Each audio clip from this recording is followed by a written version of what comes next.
Alright, how you guys doing today? Today's story is coming from r/MalicousCompliance. First things first though, make sure you like the video and leave a comment. I would love to hear your take on the story. Today's story is coming from user /ThePepsiDuck, titled, Almost Drowned My Sister, smiley face. So when I was young, around 11, me and my family went to the beach. My dad said that if we went to swim, I had to stay with my sister, since I could barely swim. When we went into the water, my sister swam into a really deep area that I couldn't go to, so I wasn't allowed in the water. When my sister came back, she was basically, "Oh, you can swim. It's okay. Just get in the water." So later on, I went into the water, specifically under the pier. The pier was significantly deeper than the rest of the water. My sister started noticing that I was literally drowning and trying to fight back against some fat waves. They weren't giant, but for an 11-year-old, it was basically a fast way to die.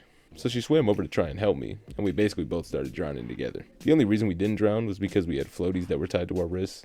We were basically just two kids crying, going under the water for like 30 seconds to a minute at a time, and then coming back up for 2 seconds. Eventually, some guy that had a surfboard, I think, came and helped us by telling us to grab his board while pulling it back. But then I accidentally let go and started drowning again. And they didn't notice until they were like 5 feet away and had to come back to get me.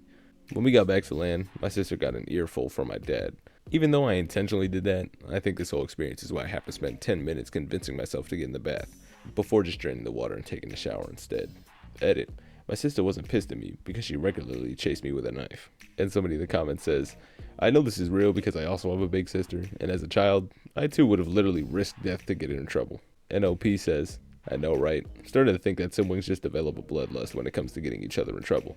And somebody said to that, "Yeah, there's some type of sibling hatred between the ages of 9 and 15, but now we're all chill with each other." And somebody else in the comments said, "I, female 30, have a younger brother, male 25, and I absolutely could not stand him growing up. When we were little, I was maybe like 5, I put him in a basket and was going to float him down the river like baby Moses before my mom realized what I was doing. I also would walk up to people with a baby girl and asked if they wanted to trade." And somebody else in the comments said, way to put it all on the line. Not sure if it helps, but a similar horrible swimming beach experience is why I really hate the taste of raw seaweed. Or anything that tastes like the ocean. I don't really want to remember what drowning tastes like.